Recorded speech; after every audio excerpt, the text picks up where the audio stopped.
Hello, welcome to the English news from Quảng Nam Radio and Television. I'm Lena, and here are the headlines.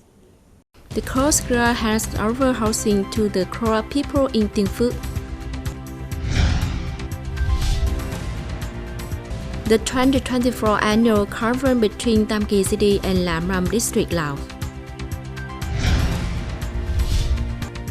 The first organic farming village in Quảng Nam to receive EU certification.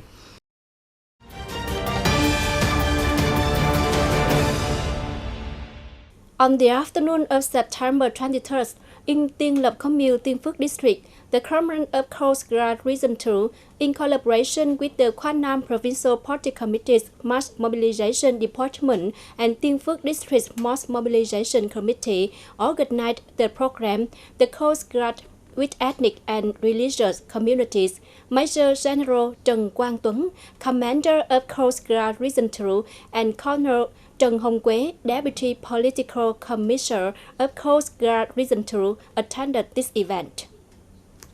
During the program, officers from Coast Guard Region 2 informed and educated residents about the party's guidelines and the state's policies and laws on ethnic affairs, and urged the community to abolish outdated practices such as consanguineous marriages and child marriage.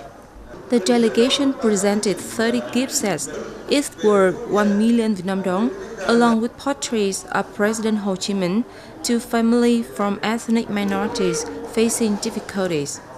They also gave school bags to 30 students from Tiên Lập Commune who are overcoming hardships to perform well in their studies. Additionally, the Command of Coast Guard Region 2 inaugurated and handed over a Great Solidarity House to the family of Mr. Lê Văn Sa, a member of the core ethnic group in Hàm Lê Quán, Tiên Lập Commune, Tiên Phước District. The 50 square meter house was sturdily built, with MB Bank providing financial support of 50 million Vietnam dong. The Standing Committee of the Vietnam Fatherland Front Committee of Quảng Nam Province and the Quảng Nam Provincial Relief Mobilization Committee have decided to transfer 3 billion Vietnam dong in the first phase to the Central Relief Mobilization Committee. This activity aimed at promptly supporting the people of Northern Province in recovering from the damage caused by Yagi typhoon. This fund will rise from the contribution of organizations, individuals, and businesses in Quảng Nam Province to assist Northern Province in overcoming the damage caused by the Yagi typhoon. The initiative was led by the Vietnam Fatherland Front Committee of Quảng Nam.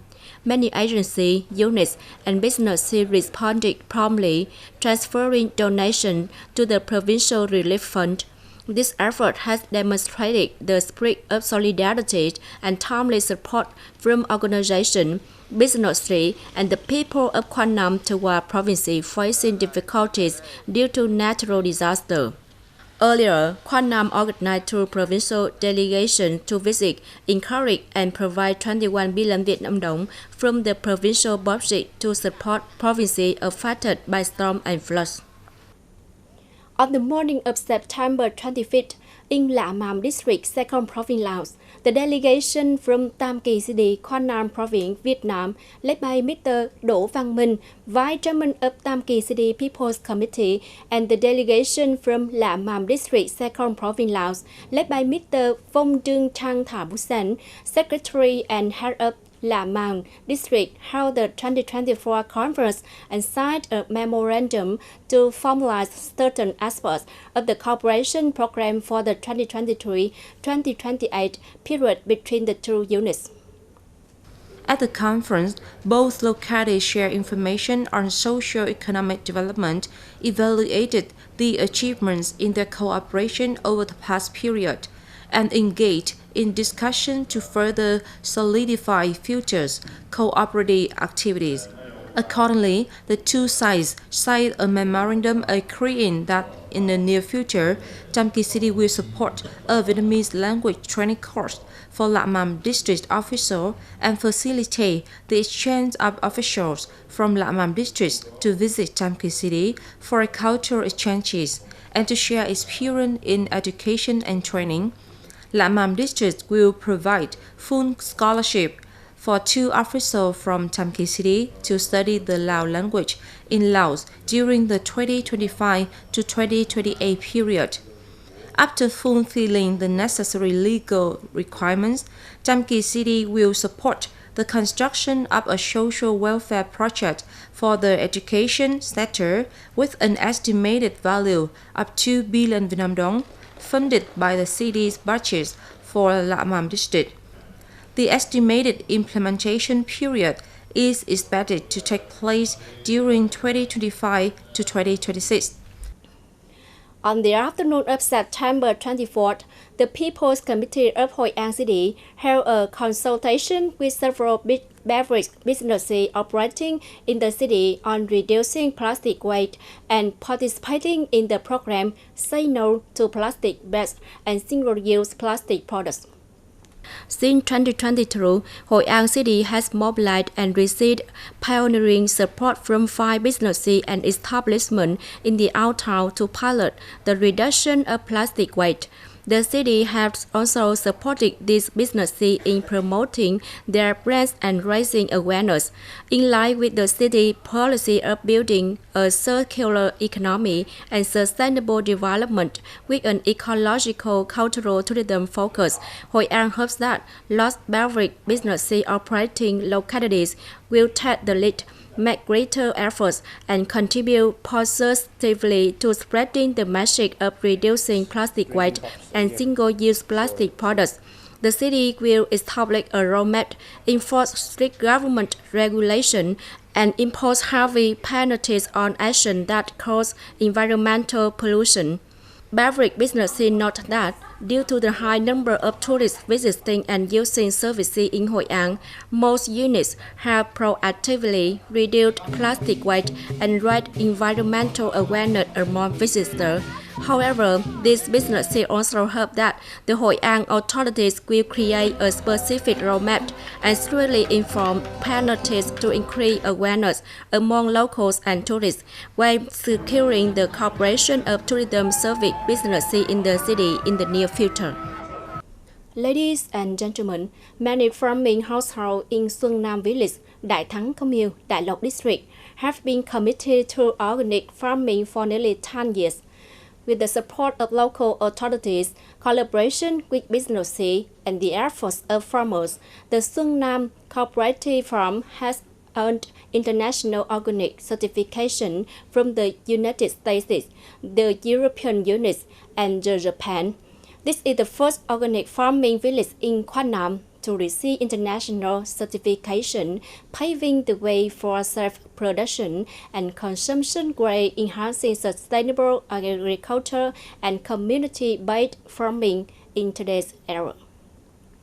Over 8 years of collaboration, the companies, local authorities, and participating households initially faced numerous challenges in changing farming methods and habits.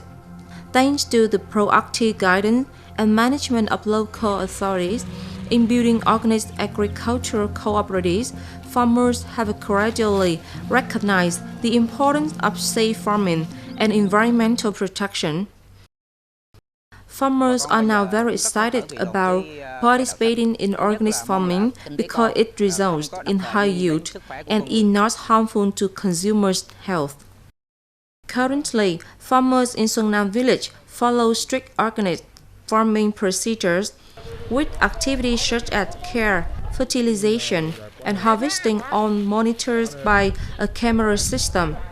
Each year, they only grow 2 crops and allow the land to rest during the remaining time.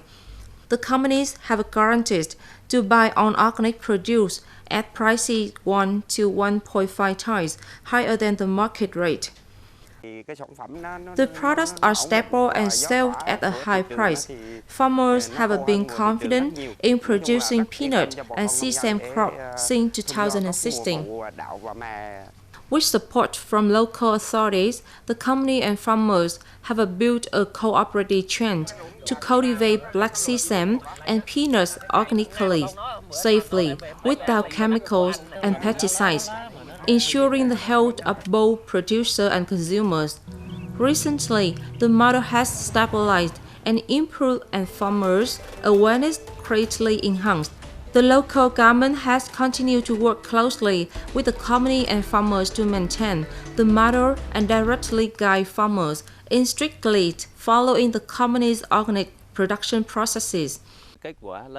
The greatest result of production linkage is to increase income for farmers, stabilize the market for products, and ensure the quality of clean products for both domestic and international markets such as Europe, the US, and Japan. The products from organically grown black sesame and peanut in the Quảng area are purchased by the company, cold-pressed, and turned into high-quality, eco-friendly products with traceable origins and designated growing areas. Thanks to these efforts, Quảng Village has been awarded International Organic Farm certification from the US, EU, and Japan. Since 2016, Đường Company has been working in cooperation with local authorities and farmers in production, but only now has the company received international organic certification. During the cultivation process, farmers' health is ensured, production costs are low, and their income has significantly increased. Ms. Bùi Thị Hồng Thu also added that to achieve international certification, meeting European standards, the process, documentation, and techniques were very meticulous, including rigorous interviews with farmers. This is a positive sign, as it will allow farmers to benefit more, promoting sustainable agriculture, environmental protection, and community welfare. On the morning of September 25th, the management board of the Mỹ Sơn World Cultural Heritage Site announced that the unit is coordinating with the Institute of Conservation and the Institute of Archaeology to early implement construction solutions for key items to prevent rainwater during the rainy season from flooding the newly discovered bath and excavation pits on the way to K Tower, one of the main towers in the Mỹ Sơn World Cultural Heritage Complex. Based on close monitoring of the terrain and actual evaluation, experts have determined that the newly reviewed path and excavation pits on the way to K Tower are located in a low, sunken area, which is likely to be flooded by rainwater. This could impact the preservation efforts and potentially destroy the original value of the relics. The experts have agreed on an urgent plan to dig trenches, to divert rainwater from the northern hillsides, excavate drainage ditches from the pits to the outside, and construct protective shelters to preserve and reinforce the exposed original relic blocks along the pathway. To ensure the original value of the site is maintained, the expert requires that materials used during the construction must be compatible with the original ones. Additionally, the protective shelters must meet the requirements of both shielding from the elements and accommodating visitors for research purposes while being compatible with the landscape, environment, and architecture of the heritage complex. Earlier, in early April 2024, experts from the Mỹ Sơn World Cultural Heritage Management Board and the Institute of Archaeology discovered an ancient road made of compacted soil, 9 meters wide and over 150 meters long. Initially, experts identified this as the main road used by the ancient Cham people to enter the Mỹ Sơn temple complex for ritual thousands of years ago. That's all for now. Please stay updated with the latest news by following us on social media and visiting our website qrt.vn. Thank you for joining us and see you next time.